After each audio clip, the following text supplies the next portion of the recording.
சீரியல்களின் full எபிசோடுகளை Sun டிவியில் ஒளிபரப்பான உடனே எக்ஸ்க்ளூசிவாக சன் நெக்ஸ்டில் மட்டும் ஃப்ரீயா பாருங்கள். இப்ப எதுக்கு அழற?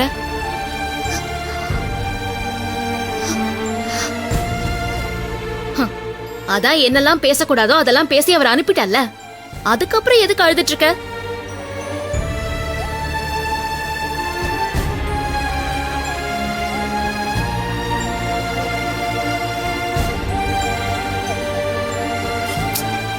அஞ்சலி எவ்வளவு ஹார்ஷா என்கிட்ட பேசினாங்க.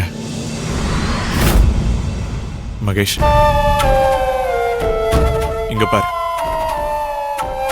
ஏன்னா நீ பண்ணது அவ்வளவு பெரிய தப்பு.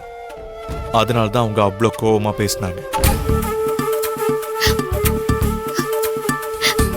நான் ஏன் அப்படி பேசின நினைச்சுதான் அழுதுட்டு இருக்கேன். அவரு எப்படி இங்க இருந்து கோணி குறுகி போனார்னு பாத்தியா? அவர் முகம் எல்லாம் வாடி போச்சு. ஒரு பொண்ணு தனியா இருக்கிற ரூமுக்குள்ள, அதுவும் அவங்களோட பர்மிஷனே இல்லாம போய் அவங்க பேக் எடுத்து பாக்குறது எவ்வளவு பெரிய தப்பு. அவங்க என் ஃப்ரெண்டு பெஸ்டி, அதனால கொஞ்சம் உரிமை எடுத்து பார்த்தேன். ஃப்ரெண்டு பெஸ்டினா என்ன வேணாலும் செய்யலாமா? நீ பண்ணதுக்கு பேரு திருட்டுத்தனம். அது உனக்கே நல்லா தெரியும். பேசுறதெல்லாம் பேசிட்டு இப்ப அதுக்காக ஃபீல் பண்றியா நீ? இதெல்லாம் பேசுறதுக்கு முன்னாடி நீ யோசிச்சிருக்கணும். ஏற்கனவே அவரை யாரும் தெரியாம இருக்கோமேனு மனசு நொந்து போயிருக்காரு. ஏன் இந்த நேரத்துல எல்லாரும் சேர்ந்து அவரை சங்கடப்படுத்தி சித்திரவதை பண்ணிட்டு இருக்கீங்க? கரெக்ட் தான், நான் பண்ணது பெரிய தப்பு தான். ஆனா அதுக்காக அஞ்சலி என்கிட்ட இவ்வளவு கோவமா பேசுவாங்கன்னு நான் எதிர்பார்க்கவே இல்லை. அஞ்சலிங்கிறதுனாலதான் கோவப்படுறதோட நிறுத்திக்கிட்டாங்க. அவங்க இடத்துல வேற யார் இருந்திருந்தாலும் நடக்கிறதே வேறையா இருந்திருக்கும். ஏன்னா நீ பண்ண காரியம் அப்படி. எனக்கு அதை தவிர வேற வழியே தெரியல. ஏன்னா அவருக்கு என் மேல ஏதோ சந்தேகம் வந்துருச்சு. அதனால அவர் என்ன பத்தி ஏதோ தெரிஞ்சுக்கணுங்கிறதுக்காக தான் என் ரூமுக்கு வந்திருக்காரு. அவருக்கு நான் யாருன்னு தெரிஞ்சிருச்சுன்னா நிச்சயமா அவர் கவி கூட நடக்க இருக்கிற கல்யாணத்தை நிறுத்திடுவாரு. அப்படி அவர் நிறுத்திட்டா நான் கவிக்கு என்ன பதில் சொல்லுவேன்? இந்த குடும்பத்துக்கு நான் என்ன பதில் சொல்லுவேன்?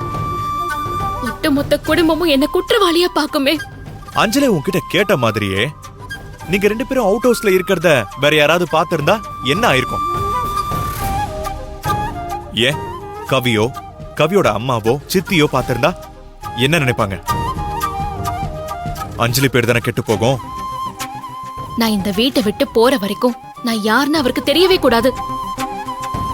அப்படின்னா அவர் நான் யாருன்னு தெரிஞ்சுக்கணும்னு அவர் நினைக்கவே கூடாது. அதுக்குதான் அவ்வளவு கோவமா நான் அவரை பேசி அனுப்புனேன். ஆமா, அவங்கள வேற யாராவது பார்த்திருந்தா அஞ்சலிக்கு தான் பெரிய பிரச்சனையா இருக்கும்.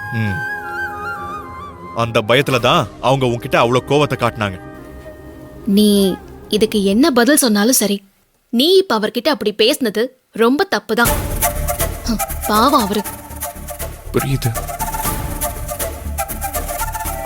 ஆனா அஞ்சலிக்கும் எனக்கும் இடையில ஏதோ ஒண்ணு இருக்குன்னு என் உள் மனசு சொல்லிக்கிட்டே இருக்கு. அது என்னன்னு தெரிஞ்சுக்கிறதுக்காக தான் நான் அஞ்சலி ரூமுக்கே போனேன். இனி அதுக்கும் வழி இல்லாம போயிருச்சு. இதுக்கப்புறம் என்ன பண்ணி அதை கண்டுபிடிக்க போறேன்னு எனக்கு தெரியல.